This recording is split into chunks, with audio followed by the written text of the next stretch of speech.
வணக்கம் சார். வணக்கம். ட்ரெடிஷ்னலா கோல்டு இல்ல ரியல் எஸ்டேட் இந்த 2ல தான் பொதுவா நம்ம இன்வெஸ்ட் பண்ணுவாங்க. நம்முடைய பெற்றோர்களா ஆகட்டும், இல்ல இதுக்கு முன்னாடி இந்த ஜெனரேஷன் அவங்களுடைய ஃபோக்கஸ்ட் அப்படின்றது இந்த 2ல தான் இருக்கு. இப்ப எதிர்காலத்துல இந்த ரியல் எஸ்டேட், கோல்டு அப்படின்றது ஒரு நல்ல இன்வெஸ்ட்மென்ட் மெத்தடா இருக்குமா? கண்டிப்பா இருக்கும். ஏன் அப்டின்னா, கொஞ்சம் சரித்திரத்த அப்டி திரும்பி பாருங்க. கோல்டோட எஸ்பெஷலி ரீசென்ட் அ குரோத் ரேட் நம்ம இந்த இன்வெஸ்ட்மென்ட் ஃபீல்டுலலாம் என்ன சொல்லுவாங்கன்னா, கம்பவுண்டட் ஆனுவல் குரோத் ரேட்ன்னுவாங்க. அது அப்டியே மல்டிப்ளை ஆறது. இந்த 5 வருஷத்துல மட்டும் நாம 2024ல இருக்கோம். ஸோ 2000லேருந்து பார்த்தீங்கன்னா, ஒரு 15% இன்க்ரீஸ் ஆயிருக்கு. ஸோ கோல்டுல நீங்க அப்டியே பணத்த அப்டியே ஒரு ரூ. 1,00,000 வச்சிருந்தீங்கன்னா, இன்னைக்கு அது ரூ. 1,15,000. ஸோ அந்த அளவுக்கு அதாவது வருஷா வருஷம்.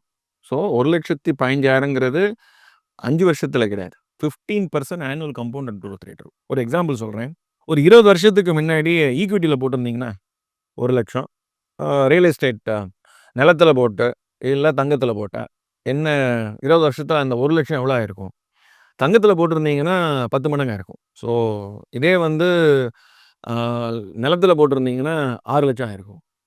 ஒரு ஸ்டாக் மார்க்கெட்ல போட்டிருந்தீங்கன்னா, ப்ராப்பரான கம்பெனியில போட்டு இன்னி தேதி வரைக்கும் அது நிலைச்சு இருக்கிற மாரி ஒரு கம்பெனில போட்டீங்கன்னா, 1,00,000 24,00,000 ஆயிடும். 20 வருஷத்துல. இப்போ எதிர்காலத்துல நம்ம real estate plus gold investment அப்படின்றது ஒரு தப்பான இன்வெஸ்ட்மென்ட் கிடையாது. எப்பயுமே அது ஒரு சேஃபான இன்வெஸ்ட்மென்ட் அப்படின்றீங்களா? ஆமா. அதாவது இந்த குரு, இன்வெஸ்ட்மென்ட் குரு ஓகே.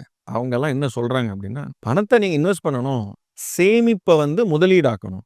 நான் ஒரு ரூ. 100 சம்பாரிக்கிறேன் அப்டின்னா, உங்கள் முதல் செலவு சேமிப்பா இருக்கட்டும். அது முதல்ல எடுத்து சேமிப்புக்கு எடுத்து வச்சுரணும். எடுத்து வச்ச சேமிப்ப நான் எங்க முதலீடு செய்றது? முதலீடு செய்ய வேண்டிய பணம் இன்ஃப்ளேஷன்னு உங்களுடைய பண மதிப்பு கீழ இறங்கும். இந்தியாவோட இன்ஃப்ளேஷன் ரேட் 5%லேருந்து 6% அப்படி மேல போறது. ஸோ 6.3 5லேருந்து 6 6ன்னே வச்சுக்கோங்களேன். ஸோ அப்ப என்னுடைய ரிட்டர்ன் நான் முதலீடு பண்ண வேண்டிய இடத்துலேருந்து வரப்போற ரிட்டர்ன் 10, 12 அப்படின்னு இருந்தா தான் இந்த இன்ஃப்ளேஷன் ஸோ எனக்கு 12 வந்ததுன்னா 6 எனக்கு பின்ன போயிடுதுன்னா நெட் எனக்கு 6 கிடைக்கும். எனக்கு கிடைக்க வேண்டிய அதனால தான் சேவிங்ஸ் பேங்க்ல யாரும் இன்வெஸ்ட் பண்ண மாட்டாங்க. 4%, 4 1/2, 5 ஸோ அது இன்ஃப்ளேஷனுக்கே செட் ஆகாது. சார், இப்போ ரியல் எஸ்டேட் இன்வெஸ்ட்மெண்ட்டை பற்றி நம்ம பேசும்போது, இப்போ சென்னை, கோயம்புத்தூர்லாம் வளர்ந்து வரக்கூடிய நகரங்களாக இருக்குது. இங்கெல்லாம் ரியல் எஸ்டேட்டுடைய ப்ரைஸும் ரொம்ப ஹையாக இருக்குது.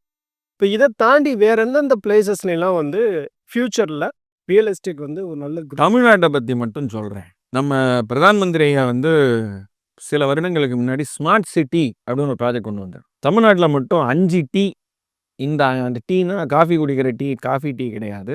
அந்த ஊரோட பேரை டீல தான் ஆரம்பிக்கும். ஸோ தஞ்சாவூர், திருநெல்வேலி, திருப்பூர், திருச்சி, தூத்துக்குடி இங்கெல்லாம் வாங்கலாம். அதே மாதிரி மதுரையில் வாங்கலாம். நீங்கள் ஆல்ரெடி 2 ஊர் சொல்லிட்டீங்க. கோயம்புத்தூர் சொல்லிட்டீங்க, நான் மதுரை சொல்லிட்டேன். அப்புறம் சேலம், அதை விட்டிங்கன்னா ஈரோடு. ஸோ இந்த கொங்கு மண்டலத்தில் வாங்கலாம். ஸோ கோவை, சேலம், ஈரோடு. திருப்பூர் ஆல்ரெடி டீல வந்துடுது, அது கொங்கு மண்டலம் தான். பாக்கி 4 டீ. ஸோ இந்த ஏரியா எல்லாமே பரபரப்பாக எல்லாம் ஆல்மோஸ்ட் நீங்கள் சென்னையில் இருக்கிற ஃபீல் தான் அங்கேயும் இருக்கும். இது ஈரோடு மாவட்டம், இது சேலம் அப்படின்லாம் இருக்காது. ஆக்சுவலாக சேலத்தில் பார்த்தீங்கன்னா சென்னையை விட மேக்ஸிமம் ஃப்ளைஓவர்ஸ் இருக்குது. அதை ஃப்ளைஓவர் சிட்டின்னு சொல்லலாம். இந்தியாவிலே ஃப்ளைஓவர் சிட்டியை சூரத்தை தான் சொல்லிட்டு இருந்தாங்க. இப்போ தமிழ்நாட்டில் சேலம் ஆயிடுது. டீன்ற கான்செப்டுக்கு எப்படி வந்தீங்க அப்படின்றத சொல்லுங்கள். பிரைம் மினிஸ்டருடைய திட்டத்தை பற்றி பேசுனீங்க. இப்போ தேனின்றது கூட டீல தான் ஆரம்பிக்குது.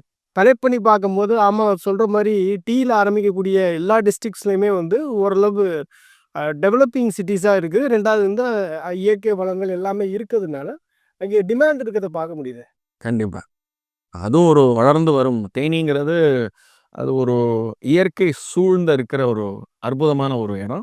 பட் ஸ்மார்ட் சிட்டின்னு அறிவித்ததில் எல்லா விதமான அதாவது road, drainage system and wifi systems and எல்லா விதமான டெவலப்மெண்ட்ஸும் பேங்க்ஸ்லேருந்து இன்சூரன்ஸ் கம்பெனிஸ், ஃபைனான்ஷியல் சர்வீசஸ் எல்லாமே அங்கே பெஸ்ட்டாக கிடைக்கும். ஸோ அதனால் அங்கே ரெசிடென்ஷியல் அந்த சிட்டியை அந்த சர்க்கிள் முன்ன சின்னதாக இருந்த சர்க்கிள் திருநெல்வேலி எடுத்து போய் பாருங்கள். இப்போ திருநெல்வேலி அவுட்டரெல்லாம் டெவலப் ஆகிடுது. எல்லாம் ஒரு எஸ்பெஷலி ஒரு 3-4 வருஷத்தில் பார்த்தீங்கன்னா திருநெல்வேலியில் மட்டும் எக்ஸாம்பிளுக்கு இந்த ஒரு சிட்டி மட்டும் எடுக்கிறேன்.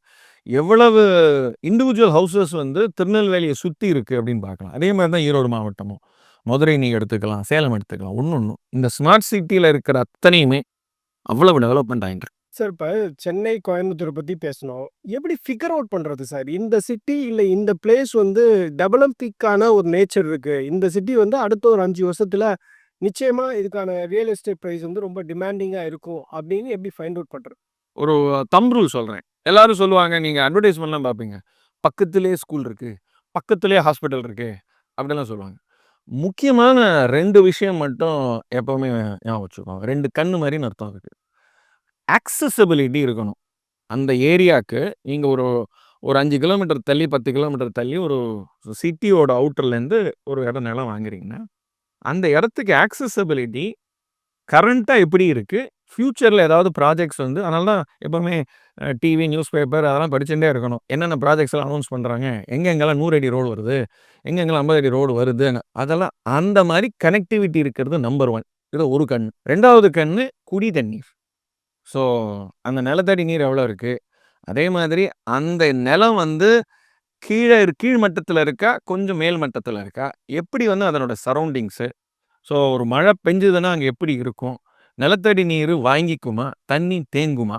ஸோ இந்த 2 விஷயத்த மட்டும் அவங்க பார்த்தாலே, ப்ராப்பர்ட்டியோட டெவலப்மெண்ட் ஆட்டோமேட்டிக். சார் இப்ப ரோட் கனெக்ஷன் கூட நம்ம போய் பார்த்துட்டு வந்துரலாம். எப்படி இருக்கு அப்படிங்கிறது. இந்த தண்ணீர், குடி தண்ணீர் இருக்குல்ல, இப்ப அது வந்து நெறைய பேர் ஏமாத்துறத பார்க்க முடியுது. ஒரு இன்ஜினியர உங்க இன்ஜினியர கூட்டு போங்க. 2, 3 நிலத்தடி நீர் இருக்கும். அங்க எப்படியும் வந்து பழைய வீடு 2, 3 இருக்கும். அங்க போயிட்டு இத தண்ணிய சேந்தி இடத்துக்கு இடம் மாறாதா? கண்டிப்பா மாறும். ஸோ அத ஒரு 4, 5 இடத்துல சாம்பிள் எடுங்க. எடுத்து ஒரு வாட்டர் பாட்டில்ல எடுத்துட்டு சாம்பிள் எடுத்து டெஸ்ட் பண்ணுங்க. எப்படி இருக்கு? வாட்டர் குவாலிட்டி எப்படி இருக்கு? நிலத்தடி நீரோட குவாலிட்டி எப்படி இருக்கு? இதெல்லாம் வந்து அனலைஸ் பண்ணி ஏன்னா அத சில பேர் பண்ணி வச்சிருப்பாங்க. நம்ம இப்ப ஒரு பில்டிங் கட்டுறதுக்கு, ஒரு பெரிய காம்ப்ளெக்ஸ் கட்டுறதுக்கு, அதாவது ரெசிடென்ஷியல் காலனி கட்டுறதுக்கு இவங்கலாம் பண்ணியிருப்பாங்க. அவங்கலாம் ரிசர்ச் பண்ணா. நான் ஒரு வீடு வாங்குறேன், நான் ஒரு பங்களா வாங்குறேன், நான் ஒரு எனக்கும் என்னுடைய பிரதர், என்னோட சிஸ்டருக்கும் சேர்த்து நான் ஒரு 2 வீடு வாங்குறேன். அப்படிங்கிற என் ஃபேமிலியில ஒரு 4, 5 பேருக்கு வாங்குறேன். அப்படிங்கிறபோது இதெல்லாம் செய்யறது அப்பதான் வந்து இன்னைக்கு நாம வாங்குற இந்த வீடு வந்து அடுத்த ஒரு 10 வருஷத்துக்கு, 20 வருஷத்துக்கு, 30 வருஷத்துக்கு இருக்க போறோம். நம்ம அடுத்த சந்ததியினர் இருக்க போறாங்க.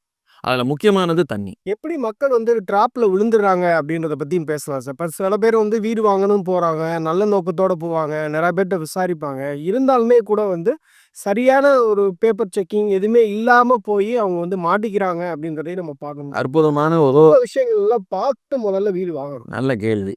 அதாவது ஒரு அழகான புரட்சித் தலைவர் பாடலே இருக்கு. "கண்ணை நம்பாதே உன்னை ஏமாற்றும். நீ காணும் தோற்றம்." அது அதனால "அறிவை நீ நம்பு உண்மை தெளிவாகும். அடையாளம் காட்டும் பொய்யே சொல்லாதது." அப்ப என்ன? நான் வந்து 4 பேர் சொல்றது அட்வர்டைஸ்மென்ட் மட்டும் அப்படின்னு கிடையாது. அதையும் தாண்டி சில விஷயங்கள் இருக்கு. என்ன? பேப்பர் டாக்குமெண்ட்ஸ் மட்டும் இல்ல. இப்போ இந்த மாரி 4 பேர கேட்கறது. பிளஸ் சில டாக்குமெண்ட்ஸ் எல்லாம். அதாவது முதல்ல டைட்டில் டீட். ஸோ தாய் பத்திரம், அந்த பர்ட்டிகுலர் ஓனரோட பத்திரம். ஸோ அவர் வந்து ஓனர்ஷிப்ப வந்து வெரிஃபை பண்ணணும். ஒரு லீகல் டியூ டெலிஜென்ஸ் ரூ. 5000 10,000 20,000 குடுத்து லீகல் டியூ டெலிஜென்ஸ் பண்ணி நீங்க வாங்க சார்ஜ் பண்றாங்க. எது? செக் பண்றதுக்கு. இப்ப பேப்பர் ஒருத்தர் வீடு வாங்கணும். பேப்பர்லாம் வந்து வாங்கிட்டாரு. அத போய் செக் பண்ணணும். அதுக்கு யார போய் பார்க்கணும்? எவ்வளவு சார்ஜ் பண்ணுவாங்க? ஒரு ஒரு இந்த நிலத்த அதாவது அவங்கள என்ன சொல்றோம்னா அட்வொகேட்ஸ் அதாவது வக்கீலுங்க. எஸ்பெஷலி இந்த பர்ட்டிகுலர் ஃபீல்டுல ஸ்பெஷலைஸ் பண்ற வக்கீல்ஸ்லாம் இருப்பாங்க. அவங்க கிட்ட டியூ டிலிஜென்ஸ் பண்ணுங்க. ஸோ அவங்க என்கம்பரன்ஸ் சர்டிஃபிகேட் இன்னி தேதி வரைக்கும் வில்லங்க சார்ந்திருக்கு. ஸோ வில்லங்க சார்ந்திருந்தது வந்து ஒரு 2 வருஷம் முன்னாடி வச்சிருப்பாங்க. இந்த பாக்கி 2 வருஷத்துக்கும் இன்னி தேதி வரைக்கும் எடுக்கணும். எடுத்து எவ்வளோ கடன் எடுத்திருக்கீங்க? எவ்வளோ கடன் முடிச்சிருக்கீங்க? கடன் பத்திரம் தான் இருக்கா? ஸோ வில்லங்க சான்றிதழ். ஸோ தாய் பத்திரம். இப்ப இருக்கிற டைட்டில் டீடு. அது இல்லாம முக்கியமானது ப்ராப்பர்ட்டி டாக்ஸ வந்து கட்டியிருக்காங்களா? எது வரைக்கும் கட்டியிருக்காங்க? ஏன்னா நம்ம டாக்குமெண்ட் எழுதும்போதே சொல்லணும். நீங்க எழுதுற அந்த 6 மாசம் வரைக்கும் நீங்க ப்ராப்பர்ட்டி டாக்ஸ கட்டி தான் குடுக்கணும். ஸோ பழைய வரி பாக்கிலாம் இருக்கக்கூடாது. டாக்ஸ் அசஸ்மென்ட் பண்ணியிருக்கா? சம்டைம் என்ன இருக்கும்? ப்ராப்பர்ட்டி டாக்ஸே எங்களுக்கெல்லாம் கிடையாதுங்கணும். அப்ப அசஸ்மென்ட்டே நடந்திருக்காது. அப்ப அவன் வந்து அசஸ் பண்ணான்னு வச்சுக்கோங்களேன்.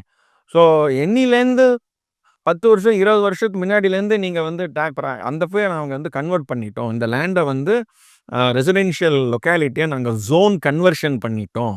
அப்போலேருந்து நீங்க வரி கட்டல. ஸோ நீங்களே வந்து அசஸ்மென்ட் பண்ணியிருக்கணும். பக்கத்துல இருக்கிற வீடெல்லாம் அசஸ்மென்ட் பண்ணிட்டாங்க. நீங்க ஏன் அசஸ்மென்ட் பண்ணலன்ட்டு நமக்கு அசஸ்மென்ட் பண்ணி, அன்னி தேதியிலேருந்து நம்ம மேல வந்து அந்த டாக்ஸ் வரி பாக்கி வந்து விழும். பவர் ஆஃப் அட்டார்னி இருக்குன்னா, அவருக்கு வந்து உண்மையிலேயே அந்த பவர் இருக்கா? அந்த டாக்குமெண்ட் எக்ஸிக்யூட் பண்றதுக்கு ஓனர்ஸ்க்கும் இவருக்கும் வந்து என்ன விதமான பவர் குடுத்துருக்கார்? ஸ்பெஷல் பவர் குடுத்துருக்காரா? இல்ல ஜெனரல் பவர் குடுத்துருக்காரா? அந்த பவர பதிவு பண்ணியிருக்கா? ஏன்னா இன்னைக்கு தெரியும் தமிழ்நாடு இதில சட்ட பிரகாரம் முன்னெல்லாம் வந்து பவர பதிவு பண்ண வேண்டாம். இப்போ பவர பதிவு பண்ணா மட்டும் தான் டாக்குமெண்ட்ட வந்து நீங்க ஒரு சேல் டீட வந்து எக்ஸிக்யூட் பண்ண முடியும். அது இல்லாம சில லேண்ட் ஜோன் சர்டிஃபிகேட் இந்த யூஸ் சர்டிஃபிகேட்ன்னு இருக்கும். சில இடத்துலலாம் வந்து நீங்க 3 அடுக்கு மேல பில்டிங் கட்ட முடியாது. 2 அடுக்கு தான் கட்டலாம். நீங்க இந்த ஏர்போர்ட்ட சுத்தி இருக்கிற இடம்லாம் பார்த்தீங்கன்னு வச்சுக்கோங்களேன், நீங்க இந்த ட்ரைடன்ட் ஹோட்டலே பார்த்தீங்கன்னா, அது 1 மாடி தான் இருக்கும். இல்ல 2 மாடி தான் இருக்கும். அதுக்கு மேல கட்ட முடியாது. நீங்க அந்த இடத்துல நிலத்தோட ரேட்டு வந்து எங்கேயோ இருக்கும். ஆனா 10 மாடிலாம் கட்ட முடியாது. ஸோ அந்த மாரி ஜாயிண்ட் வெஞ்சர் மாரி போறோம்னா யாரும் ஆ அவங்க எடுத்துக்க மாட்டாங்க. ஸோ அது அந்தந்த நிலம் வந்து என்ன ஜோன்ல இருக்கு? சில இடத்துல வந்து என்விரான்மென்டல் கிளியரன்ஸ் வாங்கணும். பக்கத்துல வந்து அதுவரைக்கும் வீடுக்கு குடுத்துருப்பாங்க. ஆனா பக்கத்துல வந்து காடுங்க இருக்கும். அதாவது நீங்க இந்த காடு ஃபாரஸ்ட் ஜோன் இருக்கும். ஸோ அவங்க கிட்ட நீங்க கிளியரன்ஸ் வாங்கணும். நீங்க என்ன மாரி வீடு கட்டுறீங்க? ஏன்னா ஒரு ஒரு ஒரு சின்ன எக்ஸாம்பிள் சொல்றேன். சவுண்ட் பண்ணக்கூடாது. நீங்க பக்கத்துல ஃபாரஸ்ட்லாம் இருக்கு அப்படின்னா, நீங்க பாட்டுக்கு சத்தமாலாம் வந்து வால்யூம்லாம் வச்சுலாம் வந்து நான் எல்லாரையும் கூப்பிட்டுக்கிட்டலாம் விழாலாம் நடத்த முடியாது. இந்த லவுட் ஸ்பீக்கர்லாம் வைக்க முடியாது. அவன் வந்து லவுட் ஸ்பீக்கர் தூக்கி போட்டு புடுங்கி போட்டுருவான். அது வந்து என்ன ஜோன்ல இருக்கீங்க? என்ன ஏரியா? இதெல்லாம் வந்து பர்மிட்டடா? ஸோ அங்க ஆல்ரெடி வந்து குடியிருக்கிறவங்கலாம் இருந்தாங்கன்னா ஓகே. அப்புறம் இந்த இடம் நல்ல டெவலப்மெண்ட் வரப்போகுது. இந்த இடத்துல வாங்கிக்கங்க அப்படின்னுவான். இந்த ஜோன் வந்து வேற ஒரு கண்ட்ரோல்ல இருக்கும். ஃபாரஸ்ட் கண்ட்ரோல்ல இருக்கும். சார் இப்போ பிளாட் வாங்குறதுல இருக்கக்கூடிய சிக்கல் பற்றி பேசலாம் சார். ஃபார் எக்ஸாம்பிள் இப்போ வேளச்சேரி, பள்ளிக்கரணை அந்த பக்கம்லாம் பார்த்தீங்க அப்படின்னா, அது ஒரு அக்ரிகல்ச்சர் லேண்டாக இருந்திருக்கும். இல்லை வந்து ஏரியில் இப்போ வீடுகள்லாம் கட்டியிருந்திருப்பாங்க. இப்போ அங்கே வந்து ரொம்ப நாளாக வந்து வேக்கண்டாக இருக்கக்கூடிய ஒரு பிளாட்டை வந்து ஒரு நல்ல ப்ரைஸுக்கு வந்து அது விலைக்கு வருது அப்படின்றதுனால, இப்போ அதை வாங்குறதுக்கு முயற்சி பண்ணுவாங்க. இப்போ அது வந்து எல்லா அப்ரூவலும் வாங்கியிருக்காங்களா? இல்லையா? அப்படின்றது தெரியாது. நிறைய இடங்கள்ல அக்ரிகல்ச்சர் லேண்ட வந்து ஒரு பிளாட்டா வித்துட்டு போறதெல்லாம் பார்க்க முடியுது. இந்த மாரி என்னென்ன பிரச்சனைகள ஒரு நபர் வந்து பிளாட் வாங்கும்போது சந்திக்கிறார்? அதனால தான் தாய் பத்திரங்கிறது. ஸோ நிலம் வந்து அதிலேயே எழுதியிருப்பாங்க. இது புன்செய் நிலம், இது நன்செய் நிலம் அப்படின்றோம். என்னடா புன்செய் நிலம், நன்செய் நிலம்னு இருக்கு. நீங்க அப்படியே விக்கிறீங்க. இல்ல நீங்க வந்து ஸோ அவங்க கன்வெர்ட் பண்ணணும்.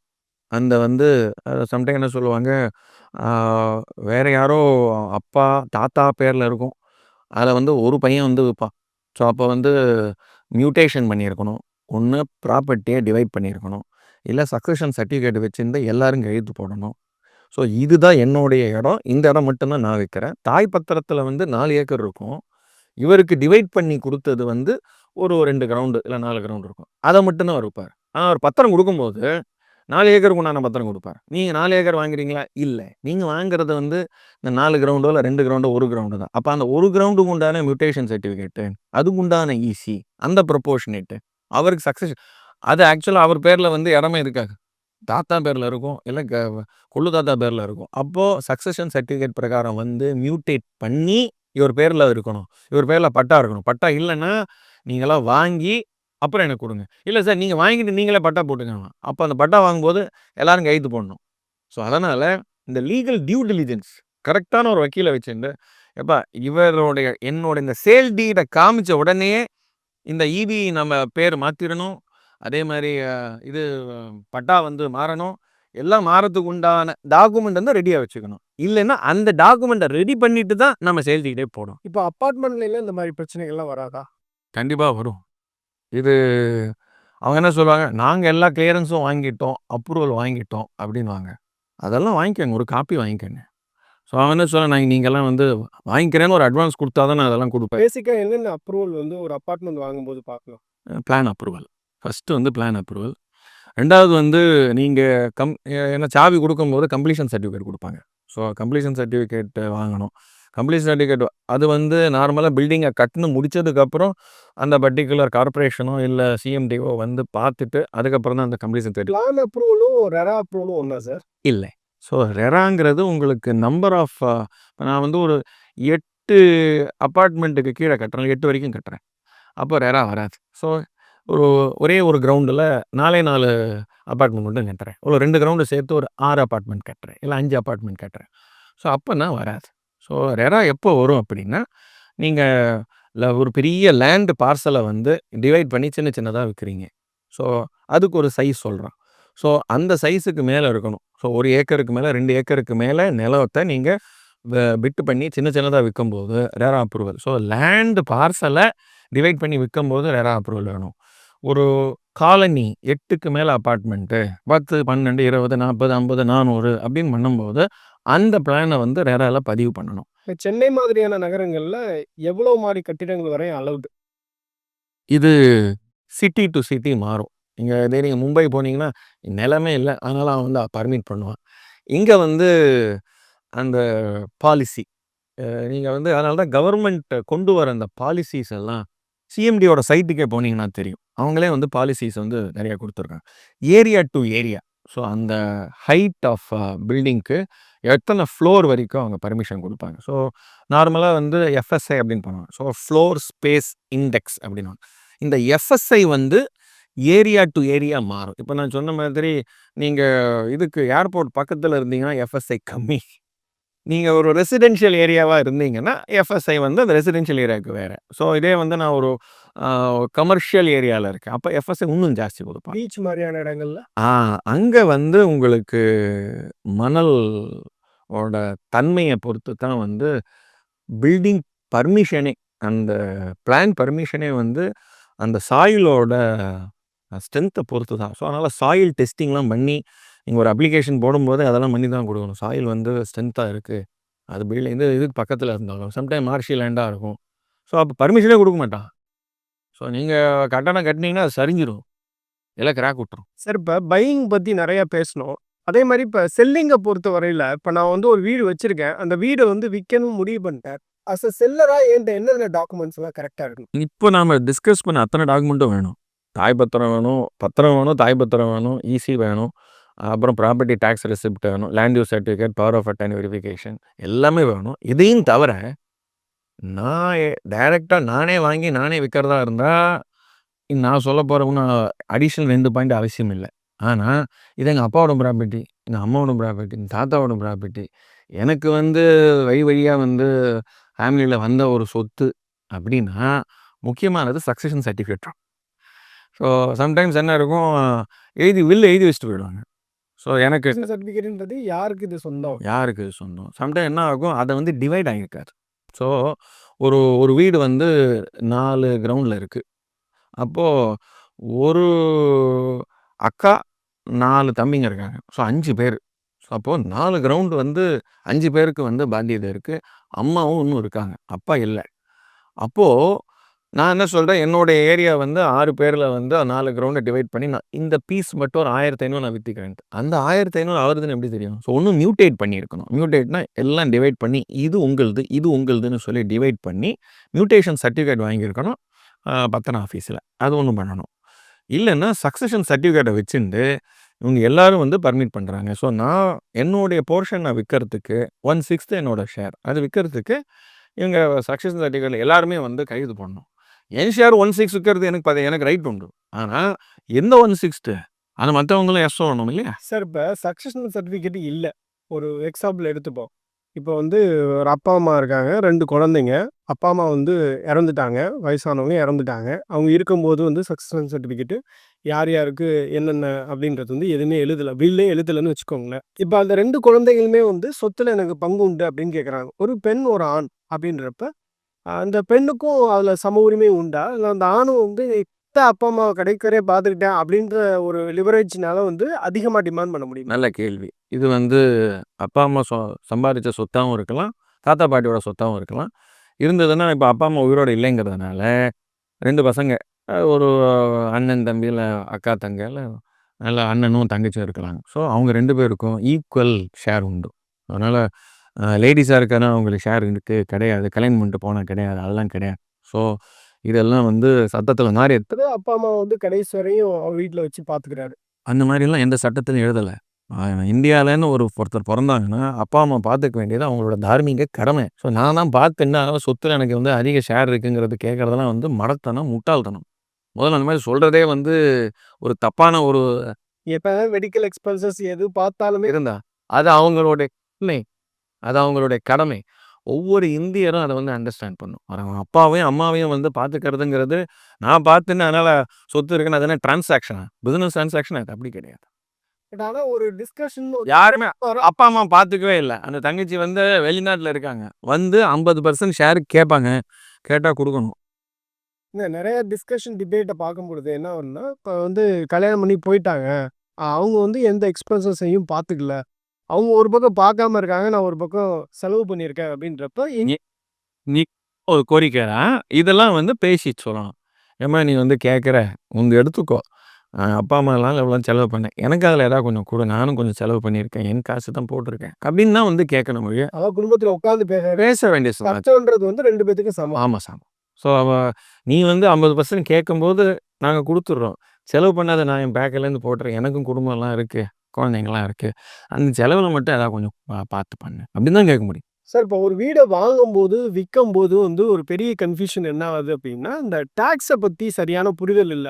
இப்ப நம்ம அட்வர்டைஸ்மென்ட்ல என்ன பார்க்குறோம் அப்படின்னா, 50,00,000க்கு இந்த வீடு அப்படின்னு நம்ம பார்க்குறோம். அதுக்கு பிறகு பார்த்தோம் அப்படின்னா, உங்களுக்கு வந்து நெறைய டாக்ஸஸ் வந்து இன்வால்வ் ஆகுது. அதுக்கு பிறகு அது வந்து ஃபைனல் ரேட்டா பார்க்கும்போது 50,00,000, 55,00,000, 60,00,000 வரையும் வர்றத நம்ம பார்க்க முடியுது. அதே மாரி நம்ம ஒரு வீட விக்கும்போது, நான் சொல்றது முன்னாடி சொன்னது வாங்கும்போது, இப்ப விக்கும்போது பார்த்தோம் அப்படின்னா, நம்ம வித்தது போக எவ்வளோ நம்ம கைக்கு வரும்? ஏன்னா நம்ம டாக்ஸும் கட்டணும். இப்ப ரூ. 50,00,000க்கு வீட விக்கிறோம் அப்படின்னா, அதுக்கு நம்ம எவ்வளோ டாக்ஸ் கட்டணும் அப்படின்றதும் சரியான புரிதல் இல்ல.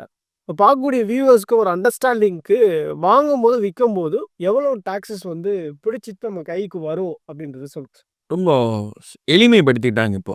இந்த 23 ஜூலை 2024ல நம்ம நிதியமைச்சர் அவர்கள் வந்து ஒரு புதிய ஒரு சட்ட மாறுதலை கொண்டு வந்தாங்க. என்ன அப்படின்னா, உங்களுடைய கெயின்ஸில கேபிட்டல் கெயின்ஸில ஸோ அதில 8ல் 1 பங்கு மட்டும் வரி கட்டினா போதும். அதாவது 12.5%ன்னு பேர் அதுக்கு. இப்போ நான் வந்து ஒரு ஒரு அபார்ட்மெண்ட் வந்து ரூ. 20,00,000க்கு வாங்குறேன். வாங்கிட்டு 1,20,00,000க்கு விற்கிறேன். 5 வருஷம் கழிச்சு, 10 வருஷம் கழிச்சு விற்கிறேன். அப்போ 2த்துக்கும் டிஃபரன்ஸ் என்ன? ரூ. 1,00,000. ஸோ 20,00,000க்கு வாங்கி 120,00,000க்கு விற்கிறேன். ஸோ ரூ. 100,00,000 எனக்கு ப்ராஃபிட். இந்த 100,00,000 ப்ராஃபிட்ல 12.5% ஸோ ரூ. 12,50,000 கவர்மெண்ட்டுக்கு வரியா கட்டிறணும். ஸோ இதுதான் சட்டம். பாக்கி நீங்க பேங்க்ல எடுத்து வச்சுக்கலாம். இல்ல வரி வந்து நான் வருஷத்துல 10,000 20,000க்கு மேலேயே நான் வரி கட்டதில்ல. என்ன போய் ரூ. 12,00,000 வரி கட்ட சொல்றீங்களே! எனக்கு கொஞ்சம் லைட்டா வந்து இப்ப நீங்க சொல்றது சார், இப்ப 20,00,000க்கு ஒருத்தர் வாங்கியிருக்காரு. இன்னைக்கு அதோடைய மதிப்பு வந்து 1,20,00,000ன்னா, அத பார்க்க முடியுது. அது ரொம்ப வந்து பெரிய கேப்பு. இந்த கேப் அப்படின்றது ரொம்ப பெருசா இருக்கு. அந்த குரோத்துமே ரொம்ப பெருசா இருக்கு அப்படின்றத புரிஞ்சுக்க முடியுது. இப்ப நான் வந்து 2024ல ஒரு அபார்ட்மெண்ட் வாங்குறேன். ஒரு 50,00,000க்கு. இந்த அபார்ட்மெண்ட்ட வந்து 2026ல வந்து நான் விக்கிறேன்னு வச்சுக்கோங்களேன். 2 வருஷம் தாண்டியா? 2 வருஷத்துக்கு உள்ளேயா? ஒரு 2 அதான் இப்ப 24 அப்டின்னா, 26 இதே நேரத்துல விக்கிறேன். ஒரு 2 வருஷம் ஆகுதுன்னு வச்சுக்கோங்களேன் கேப்பு. இப்ப இந்த 2 வருஷ கேப்ல வந்து நான் ஒரு ரூ. 60,00,000க்கு விக்கிறேன் அப்டின்னா, அது ஒண்ணும் பெரிய எனக்கு ஒரு ரெவென்யூ கிடையாதுல்ல. அது குரோத் கிடையாது. அப்டின்றப்ப நான் எவ்வளோ டாக்ஸ் கட்ட வேண்டியது? சிம்பிள். அப்ப 50 வாங்கி 60 வித்தீங்கன்னா, 2 வருஷம் தாண்டிட்டீங்கன்னா, இது வந்து லாங் டெர்ம் மூலதன ஆதாயம்னு பேர். ஸோ அப்பன்னா 10,00,000க்கு வரி கட்டினா போதும். 10,00,000க்கு 8ல் 1 பங்கு 12%. ஸோ 10,00,000ல 12%னா 1,400,000 கட்டிட்டு, பாக்கி 10,00,000ல 1,400,000 போச்சுன்னா, அது 60,00,000ல 1,400,000 டாக்ஸ் கட்டணும். 50,00,000க்கு வாங்குனீங்க, 60,00,000க்கு வித்தீங்க. 1,400,000 டாக்ஸ். சரி, இப்ப நம்ம முன்னாடி இந்த பிளாட்ட பத்தி பேசிட்டு இருந்தோம். அதுல எனக்கு இன்னொரு கேள்வியும் வருது. ஃபார் எக்ஸாம்பிள் வந்து ஒரு அபார்ட்மெண்ட் இந்த பக்கம் ஒரு அபார்ட்மெண்ட் இருக்கு. அந்த பக்கம் ஒரு அபார்ட்மெண்ட் இருக்கு. லெஃப்ட் அண்ட் ரைட்ல இருக்கு. மிடில்ல வந்து ஒரு எம்ப்டி பிளாட் இருக்குன்னு வச்சுக்கோங்களேன். ரொம்ப நாளா அந்த பிளாட் வந்து எம்ப்டியாவே இருக்கு. இப்ப அத வந்து ஒருத்தர் வாங்கணும் வர்றாருன்னு வச்சுக்கோங்களேன். இங்க வந்து கன்ஸ்ட்ரக்ஷன் பண்ணக்கூடிய ஒரு லேண்டா அப்படின்றது தெரியாது. இது முன்னொரு காலத்துல வந்து அது விவசாய நிலமா இருந்திருக்கலாம். மத்தவங்க எல்லாமே வந்து அது ப்ராப்பரா அப்ரூவல் வாங்கி பிளாட்டா மாத்தி அத வந்து வீடு கட்டியிருக்கலாம். இப்ப இந்த இடம்ன்றது வந்து விவசாய நிலமா? இல்ல வந்து ஒரு ஒரு கன்ஸ்ட்ரக்ஷனுக்கு உகந்த நிலமா? அப்படின்றது யாருக்குமே தெரியல. ஸோ, இப்ப அந்த மாதிரியான பிளாட்ட வாங்கும்போது என்னென்ன விஷயங்கள் பார்க்கணும்? இதே தான் தாய் பத்திரத்துலேருந்து பார்க்கணும். அந்த ஏரியா வந்து ஏன்னா பக்கத்துலலாம் வீடு இருக்கு அப்படின்னா, அப்ப ஜோன் கன்வர்ஷன்லாம் நடந்திருக்கும். இந்த லேண்ட் மட்டும் ஏன்னா ஜோன் கன்வர்ஷன் ஆயிட்டாலே, அது 20 வருஷத்துக்கு முன்னாடி வந்து ஒரு அக்ரிகல்ச்சர் லேண்டா இருந்திருக்கு. விவசாய நிலமா இருந்திருக்கு. இப்போ அது கன்வெர்ட் ஆனதுக்கப்புறம் விவசாயம்லாம் யாரும் பண்றதில்ல. எல்லாம் வந்து அவங்க வித்துட்டு காசு பண்ணிட்டு போயிட்டாங்க. இந்த ஒரு நிலம் மட்டும் அப்படியே இருக்கு. அப்ப இதனோட தாய் பத்திரத்தில பார்த்தீங்கன்னா, நன்சை, புன்சைன்னு தான் இருக்கும். நம்பர் 1. நம்பர் 2 அப்போ ஜோன் கன்வர்ஷன் எப்போ ஆச்சு? அதனுடைய ஜிஓ நம்பர் வேணும். ஜிஓ காப்பி வேணும். ஸோ இந்த தேதியில 1990ல வாங்கும்போது, எங்க அப்பா வாங்கும்போது அது விவசாய நிலம். 2000த்துல அது வந்து கன்வர்ஷன் ஆயிடுத்து. விவசாயம் எல்லாம் வந்து நீங்க வந்து இது பண்ணி வித்துக்கலாம். இது வந்து இனிமே விவசாய நிலம் கிடையாது. அப்படின்னு கவர்மெண்ட்டே ஒரு ஜிஓ போட்டு. ஸோ எல்லாரும் வந்து போயிட்டு அந்த கன்வர்ஷன் இது பண்ணிட்டு நன்சை நிலத்தை வந்து அசஸ் பண்ணுவாங்க. அதாவது அதுக்கு பேர் வந்து டாக்ஸ் அசஸ்மெண்ட்டுன்னு பேர். ஸோ நார்மலாக வந்து ப்ராப்பர்ட்டி டேக்ஸை வந்து விவசாய நிலமாக இருந்தால் அதுக்கு வரி வந்து கம்மி, இல்லை வரியே இருக்காது. இதே வந்து கன்வெர்ட் ஆயிடுத்துன்னா விவசாய நிலம் கிடையாது இனிமே, அது வந்து நீங்கள் நீங்கள் இண்டஸ்ட்ரிக்கு யூஸ் பண்ணலாம், இல்லை வந்து வீடுகளுக்கு விற்றுடலாம் அப்படின்னா, அப்போ அதுக்கு டேக்ஸ் அசஸ்மெண்ட் பண்ணணும். டேக்ஸ் அசஸ்மெண்ட் பண்ணாங்களா? வரி கட்டினாங்களா? வரி கட்டினது வந்து விவசாய நிலமாகவும் இன்னும் கட்டின்னு இருப்பாங்க. அப்போலேருந்து கட்டின்னு அதே வருஷத்துக்கு ரூ. 20 10 கட்டின்னு இருப்பாங்க. அப்போனா ஒன்றும் கன்வெர்ட் ஆகலைன்னு அர்த்தம், அசஸ்மெண்ட் நடக்கலைன்னு அர்த்தம். இப்போ இந்த ஜோனல் கன்வர்ஷன் நடந்துச்சா இல்லையான்றது வந்து நம்ம பக்கத்துல எவ்வளோ வீடுகள் வந்திருக்கு அப்படின்றத பொறுத்தே புரிஞ்சுக்கலாம். அது புரிஞ்சுக்கலாம். ப்ளஸ் நமக்கு டாக்குமெண்ட் தேவை இருக்கும். ஸோ பக்கத்தில் அதனால தான் அங்கே இருக்கிற லோக்கல் வக்கீல், அந்த லீகல் பீப்புள், இந்த பத்திரம் எழுதுறவங்க, இவங்க கிட்ட போய் கேட்டு எனக்கு இந்த டாக்குமெண்ட்டை பற்றி பேக்ரவுண்ட்லாம் வேணும், இதனுடைய கனெக்டட் அதர் ஜிஓஸ்லாம் எனக்கு வேணும் அப்படின்னு அவங்க கொடுப்பாங்க.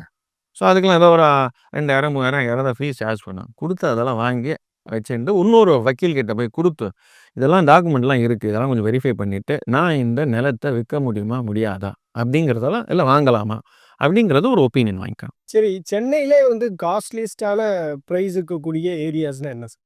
நுங்கம்பாக்கம், அண்ணா நகர், பெசன் நகர், திருவான்மையூர், நல்ல நான் இருக்கிற ஏரியா டி நகர், டாப் 20 ஏரியாஸ்ன்னு நான் சொல்லலாம். அதனோட பின்கோட்லேருந்து சொல்கிறேன். சென்னை 6,17,000 டி நகர், 6,34,000 நுங்கம்பாக்கம், 6,33,000 அது வந்து வெஸ்மாம்பலம், 6,20,000 அது வந்து Adyar, so 6,18,000 Teynampet, so 6,24,000 Kodambakkam. So எல்லா ஏரியாஸும் the most hot and happening place. இந்த அண்ணா நகர்லாம் சொல்றீங்களா? அண்ணா நகர் எப்படி காஸ்ட்லியான ஒரு ஏரியாவை மாறுச்சு? ஒரு காலத்தில் அது வந்து அவுட்டருங்க. ஸோ அப்போது ரெசிடென்ஷியல் பர்பஸுக்காக ஒரு பெட்டரான அப்படி தான் வந்து நங்கநல்லூரும், இந்த சைட் சவுத்தில் பார்த்தீங்கன்னா நங்கநல்லூர் எப்படி டெவலப் ஆச்சு, இந்த பக்கம் அண்ணா நகர். இந்த ரெண்டுத்துக்கும் ஒரே ஒரு வித்தியாசம் என்னென்னா, நங்கநல்லூரில் வந்து உங்களுக்கு பிளான் பண்ணும்போது தெருக்களுக்கு நிறைய ஸ்பேஸ் விடாமல் பிளான் பண்ணாங்க. அங்கே வந்து கொஞ்சம் நல்லா பிளான் பண்ணாங்க. நல்ல ஒரு பெரிய ஒரு ஆர்டீரியல் ரோட்ஸ்லாம் கொடுத்து, அவுட்டருக்கு ஒரு நல்ல பெரிய ரோடு கொடுத்து, இன்னருக்கு மட்டும் சின்ன சின்ன ரோட்ஸ்லாம் கொடுத்து, ஸோ அண்ணா நகரோட பிளானிங் வந்து அதனோட பெரிய நங்கநல்லூர் ரெண்டுமே சைமல்டேனியஸா பிளான் பண்ணதா? அண்ணா நகரோட பிளான் வந்து ஒரு ஐ வில் சே ஒரு ப்ரொஃபஷ்னல் பிளானர். நல்ல அழகாக அந்த ரோட்ஸ் கீட்ஸ் எல்லாம் ஸ்ட்ரக்சர் பண்ணி, அதுக்கப்புறம் அதாவது இன்றைக்கும் நீங்கள் போனீங்கன்னா அங்கே இன்றைக்கும் சில வீட்டோட டோர் நம்பர் வந்து டோர் நம்பரு தெரு நம்பர்னு வராது. ஸோ ஸ்ட்ரீட் நம்பரு அப்படின்னு போட்டு 54th ஸ்ட்ரீட்டு பிளாட் நம்பர், இன்றைக்கும் வந்து பிளாட் நம்பர்னா வந்து நிறைய பேரோட அட்ரஸ் இருக்கும் அண்ணா நகரில். ஏன்னா அப்போது அந்த டிசைன் பண்ணி பிளாட்டாக அப்படி விற்றாங்க. அந்த டிசைன் பண்ணி விற்கும்போது தான் அப்போ அன்றைக்கி யாருக்கும் தெரியாது. அண்ணா நகரில் வந்து ஒரு கிரவுண்ட் 2 கிரவுண்ட் வந்து ஆக்சுவலாக 50,000 பிலோ 1,00,000 தான். பிலோ 1,00,000 எல்லாம் வந்து ஃபியூ தௌசண்ட்ஸ். ஒரு 40 வருஷத்துக்கு முன்னாடி, 30 வருஷம் 1980. ஸோ அப்போ வந்து அப்போ தான் டெவலப்மெண்ட் ஆகிட்டு இருக்கு. வீடு ஒன்று ஒன்றா கட்டின்னு இருக்கு. அதே தான் நங்கநல்லூரும். சார், இப்போ நம்ம கோல்டை பற்றி தான் ஆரம்பித்தோம், ரியல் எஸ்டேட் பற்றி ரொம்ப பேசிட்டோம். கோல்டை பொறுத்தவரையில் லாஸ்ட் 2 இயர்ஸில் பார்த்தோம் அப்படின்னா நிறைய ஃப்ளக்சுவேஷன்ஸை பார்க்க முடியும் அதோடைய ரேட்டில். ஸோ இனி வரக்கூடிய நாட்களில் ஒரு ஃபியூச்சர் பர்பஸஸ்க்காக நம்ம வந்து கோல்டில் இன்வெஸ்ட் பண்ணுறது ஒரு நல்ல முதலீடு நோக்கமாக. கண்டிப்பாக. ஒரு எக்ஸாம்பிள் சொல்கிறேன். சரி, நம்ம பூமியில் எவ்வளோ தான் தங்கம் இருக்குது அப்படின்னு கேட்டிங்கன்னா, இது வரைக்கும் கண்டுபிடிச்ச தங்கம் வந்து 2,44,000 டன்னு கண்டுபிடிச்சது.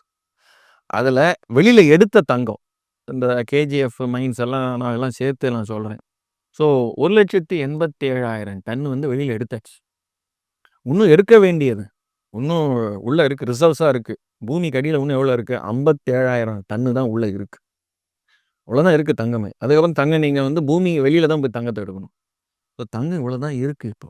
சரி, இந்தியாவில் இந்திய வீட்டில் எவ்வளோ தங்கம் இருக்குது? 25,000 டன்னுலேருந்து 27,000 டன் வரைக்கும். சில பேர்லாம் வீட்டில் எவ்வளோ தங்கம் இருக்குன்னு வெளில சொல்ல மாட்டாங்க. ஸோ அதனால் அந்த ஒரு எஸ்டிமேட்டில் அவங்க சொல்கிறாங்க 25,000 டன்னு எப்படியும் இந்தியர்கள் வீட்டில் வந்து அந்த தங்கம் வந்து இருக்குது அப்படின்ட்டு. தங்கம் எப்போவுமே தங்கம் தாங்க. ஸோ அதனால் ரேட்டு இறங்காது. ஏன் இறங்காதுன்னா, டிமாண்ட் எப்போவுமே இன்க்ரீஸாக இருக்கும். ஏன்னா சப்ளை கிடையாது. இன்றைக்கி வந்து தங்கம் வந்து இந்தியாவில் கிடையாது. எங்கேருந்து வரணும்? சைனாலேருந்து வரணும், இல்லை ஆஸ்திரேலியாலேருந்து வரணும், இல்லை சவுத் ஆஃப்ரிக்காலேருந்து தான் வரணும். நீங்கள் இம்போர்ட் தான் பண்ணணும் தங்கத்தை. அதனால தான் நீங்கள் துபாய்க்கெல்லாம் போனீங்கன்னா தங்கத்தை வாங்கிட்டு வாங்கன்றாங்க. கோல்ட பொறுத்தவரையில 2 விதமான கோல்டு சொல்றாங்க. ஒண்ணு வந்து பிசிக்கல் கோல்டு, இன்னொன்னு வந்து டிஜிட்டல் கோல்டு, இல்ல பேப்பர் கோல்டு அப்படின்னு சொல்றாங்க. இப்ப பிசிக்கல் கோல்டு வந்து அதிகமா அக்குமுலேட் பண்றது அப்படின்றது ஒரு நல்ல இன்வெஸ்ட்மென்ட் பர்ப்பஸா இருக்குமா? இல்ல வந்து நம்ம பேப்பர் கோல்டே கூட வாங்கி வைக்கலாமா? அதில் இதுக்கு பேர் EGRன்னு பேர், எலக்ட்ரானிக் கோல்டு ரெசிப்ட்னு பேர். இப்போ கோல்டு வந்து நான் சொன்ன பிரகாரம் 5 வருஷத்தில் 15% இன்க்ரீஸ் ஆயிருக்கு. நான் கோல்டாக வாங்கி கோல்டாக விற்கணுமா அப்படின்னு கேட்டிங்கன்னா அவசியம் இல்லை. அதுக்கு தான் EGR இருக்குது. ரிசர்வ் பேங்க் ஆஃப் இந்தியா வந்து EGR இஷ்யூ பண்ணுறான். EGRங்கிறது நீங்கள் பேங்க் அக்கௌண்ட் வேணும், டிமேட் அக்கௌண்ட் வேணும். நேராக ஏதோ பேங்க்கில் போங்க, கையில் காசு ஒரு 2 லட்ச ரூபா இருக்கா, இப்போ எது கோல்டு வாங்குறீங்க? ஏன்னா கோல்டு வாங்கினீங்கன்னா பீரோ வேணும், இல்லை லாக்கர் வேணும், அதெல்லாம் வைக்கணும். இதெல்லாம் பேப்பராக வச்சுக்கலாம். அதெல்லாம் இருக்கும். செய்கூலி சேதாரமே வேண்டாம். எதுக்கு நீங்கள் வந்து நகையை வாங்குறீங்க? காயினாக வாங்குங்க, இல்லை ஒரு பாராக வந்து பிஸ்கட் மாதிரி வாங்கிக்கோங்க. அதுக்கு செய்கூலியும் கிடையாது, சேதாரமும் கிடையாது. பட் 2க்குமே வந்து டாக்ஸ் 3% தானா? கோல்டுன்னு வாங்கினீங்கனாலே 3% தான். ஆனால் EGRக்கு கிடையாது. EGRக்கு GST கிடையாது. அந்த டாக்ஸுங்கிறது நீங்கள் சொல்கிறது GST. சாரி, இது நம்பர் 1. நம்பர் 2, நீங்கள் EGRாக வாங்கினீங்கன்னா இன்றைக்கி நான் ஒரு 2 லட்சத்துக்கு ஒரு EGR வாங்குறேன், கோல்டு வாங்கலை, எலக்ட்ரானிக் கோல்டு ரெசிப்டை வாங்கி இதே 15%. ஏன்னா இன்றைக்கி என்ன விலைக்கு வாங்குவேன், இன்றைக்கி என்ன கோல்டு விலையோ அந்த விலைக்கு தான் EGR வாங்குவேன். அது வந்து 2 லட்சத்துக்கு எவ்வளோ யூனிட்டுங்கிறது டிவைட் பண்ணி ஒரு 200 யூனிட் கோல்டு EGR வச்சுக்கோங்கண்ணா. ஒரு வருஷம் கழிச்சு 2 வருஷம் கழிச்சு அதே 200 யூனிட்டை நீ விற்கும்போது, EGR இன்னொருத்தர் விற்கும்போது மார்க்கெட்டில் விற்கலாம். அன்னி தேதி என்ன கோல்டு ரேட்டோ அது வரும். அப்போ என்ன அர்த்தம், உங்கள் 15% ரிட்டர்ன் அதில் வருதா? சிம்பிள். ஸோ ஃபிக்ஸட் டெபாசிட் போடுறதுக்கு பதிலாக, ஏன்னா ஃபிக்ஸட் டெபாசிட்டில் எவ்வளோ ரேட் வரும், 7% வரும். ஸோ அதில் 30% டேக்ஸ் போச்சுன்னா கையில் கிடைக்கிறது என்ன ஒரு 5% தான் கிடைக்கும். இது 15% ரிட்டர்ன், 30% கவர்மெண்ட்டை கீப் த சேஞ்ச் அப்படின்னு நீங்கள் கொடுத்துருங்க. அப்படி போனாலும் 10% கையில் நிற்குமே. இந்த EGRன்றது வந்து நம்ம டைரக்டா பேங்க்ல போய் நம்ம பண்ண முடியுன்றீங்க. ஆனால் டிமேட் அக்கௌண்ட் வேணும், பேங்க் அக்கௌண்ட் வேணும், டிமேட் அக்கௌண்ட் வேணும், ஆதார் வேணும், பேன் வேணும். ரொம்ப இன்ட்ரெஸ்டிங்கா இருக்கு சார். ஃபிக்ஸ்டு டெபாசிட்டுக்கு ஆல்டர்னேட்டிவா இந்த மாதிரி நம்ம பண்ணலாம் அப்படின்னு. நிறைய பேருக்கு நீங்கள் சொல்லணும், இதெல்லாம் ரொம்ப நல்ல விஷயம். அதனால் இந்த ரிசர்வ் பேங்க் அதை வந்து பர்மிட் பண்ண, ரிசர்வ் பேங்க் வந்து 2 வருஷம் 3 வருஷமாக பர்மிட் பண்ணிட்டு இருக்கு. சார் இப்போ ஒரு ஃபியூச்சர் இன்னொரு விஷயம் அதில் இருக்குது. EGRா நீங்கள் EGR வாங்கினீங்கன்னா இதில் ஒரு நான் ஒரு வருஷம் 1 லட்சம் 2 லட்சம் EGR வாங்கி வச்சிட்டீங்க. நான் என் பொண்ணுக்கு இல்லை பையனுக்கு வந்து கல்யாணம் பண்ணுறேன். அப்போ எனக்கு வந்து ஃபேமிலியில் எல்லாருக்கும் வந்து கோல்டு வாங்கணும்னு நினைக்கிறேன். நீங்கள் போயிட்டு கோல்டு வாங்க வேண்டாம், இந்த EGR இருக்குல்ல அதை போயிட்டு பேங்க்கில் கொடுத்துருங்க. அந்த EGRக்கு அதில் எவ்வளோ கிராமுன்னு இருக்கும். நீங்கள் ஒரு 2 லட்சத்துக்கு EGR வாங்கினீங்கன்னா அதில் கிராம் போட்டு கொடுப்பான். அந்த கிராமுக்கு பியூர் கோல்டு கொடுத்துருவான், 24 கேரட் கோல்டு கொடுத்துருவான். அந்த EGRை கொடுத்துட்டு கோல்டு எடுத்துக்கலாம். ஸோ நீங்கள் அன்னி தேதிக்கு நீங்கள் கோல்டு வாங்க வேண்டாம் அந்த பிரைஸ். ஏன்னா நீங்கள் எப்போ 4 வருஷம் 5 வருஷத்துக்கு முன்னாடியிலேருந்து EGR அக்யூமுலேட் பண்ணிட்டு வரீங்க. ஸோ கோல்டை வாங்கி கோல்டு அக்யூமுலேட் பண்ணுறதுக்கு EGR வாங்கி அக்யூமுலேட் பண்ணிக்கோங்க. என்ன பெஸ்ட்டு திங், சேஃப்டி. அது நீங்கள் ஓப்பனை கூட வச்சுக்கலாம். திருடா வந்து திருடா எடுத்துன்னு போப்பான்னு சொல்லுவான், எடுத்துன்னு போப்பான். என்ன எடுத்துன்னு போக முடியும்? இன்னொரு பிரிண்ட் அவுட் ஆகிக்கலாம், நம்ம வாங்கிக்கலான்றீங்களா? வாங்கிக்கோங்க. EGR எங்கே வேணால் வாங்கிக்கலாம், எந்த பேங்க்கில் வாங்கி, ஆன்லைனில் வாங்கலாங்க. எதுக்கு பேங்க்கு? அதான் சொன்னேன், பேங்க் அக்கௌண்ட்டு டிமேட் அக்கௌண்ட் வேணும், ஆன்லைனில் வாங்க. ஒரு ஃபியூச்சர் ஜென்ரேஷனுக்கு நான் இன்வெஸ்ட் பண்ணணும்னு நான் நினைக்கிறேன். என்னோட குழந்தைகளுக்காக இன்வெஸ்ட் பண்ணணும் அப்படின்ற பர்பஸில் நம்ம வந்து கோல்டில் இன்வெஸ்ட் பண்ணலாமா, ரியல் எஸ்டேட்டில் இன்வெஸ்ட் பண்ணலாமா? எது வந்து பர்ஃபெக்டான சாய்ஸாக இருக்கும்? ரெண்டும் பர்ஃபெக்டான சாய்ஸ் தான். பட் அதுக்கு உண்டான பிளானிங் தேவை. ஏன்னா ரியல் எஸ்டேட்டில் போடணுன்னா ஒரு லட்சத்தில் தேவை. ஸோ கோல்டில் போகிறதுக்கு 1000 இருந்தால் கூட போகிறோம். ஸோ இது உங்களுடைய கேஷ் ஃப்ளோவை பொறுத்து நீங்கள் பிளான் பண்ணலாம். நான் வந்து என் பையனுக்காக என் பொண்ணுக்காக ஒரு ஃப்ளாட்டை நான் வந்து வாங்கணும்னு இருக்கேன் அப்படின்னா கோல்டில் அக்யூமுலேட் பண்ணிகிட்டே வாங்க. ஒரு பர்டிகுலர் டைமில் EGRை விற்று பணம் பண்ணி அதை வந்து நீங்கள் ஒரு ஃப்ளாட் அப்பார்ட்மெண்ட்டாக கூட வாங்கிக்கலாம். ஸோ 2 மாடல்லையும். ஸோ அப்போ இந்த க்ரோத்தும் இருக்கும். உங்களுக்கு கடைசியில் கோல்டு வேணுன்னா கோல்டாக வச்சுக்கலாம், இல்லை அதை கன்வெர்ட் பண்ணி கேஷை நீங்கள் ஒரு வீட்டாக கன்வெர்ட் பண்ணிக்கலாம். ஸோ பிளான் முக்கியமானது. எப்போவுமே இன்வெஸ்ட்மெண்ட்டை வந்து ஒரே இடத்துல வைக்காதீங்க, ஸ்ப்ரெட் பண்ணுங்கள். கொஞ்சம் ஃபிக்ஸட் டெபாசிட், கொஞ்சம் கோல்டு, கொஞ்சம் ஷேர்ஸு, கொஞ்சம் நேஷ்னல் பென்ஷன் ஸ்கீம், கொஞ்சம் பப்ளிக் ப்ராவிடென்ட் ஃபண்டு, கொஞ்சம் கிசான் விகாஸ் பத்ரா, ஈக்விட்டியில் கொஞ்சம், பாண்டில் கொஞ்சம், டெட்டில் கொஞ்சம், அப்படியே பிரிங்க. அப்போ என்ன ஆகும், என்னத்தான் வந்து மார்க்கெட் வந்து மூவ் ஆனாலும் சிலதெல்லாம் அப்படியே இருக்கும். சிலதெல்லாம் கீழே போனாலும் ஆவரேஜ் ரிட்டர்ன் வந்து எப்போவுமே நீங்கள் 10-12 நிற்பீங்க. இது ஒரு ஐ ஓப்பனிங் வீடியோவாக இருந்தது sir. For example fixed deposit போடுறவங்க நிறைய பேர் வந்து நம்ம EGRும் வாங்கலாம் அப்படின்ற ஒரு ஆல்டர்னேட்டிவ் சாய்ஸ் அவங்களுக்கு கிடைச்சிருக்குன்னு நான் நினைக்கிறேன். ரொம்ப தேங்க்யூ. நன்றி, வணக்கம். மேலும் ஈடி தமிழ் சேனல்ல வரப்போகும் பிசினஸ் மற்றும் அது ரிலேட்டடான வீடியோவை பார்க்க உடனே கீழே இருக்க சப்ஸ்கிரைப் பட்டனை கிளிக் பண்ணுங்க.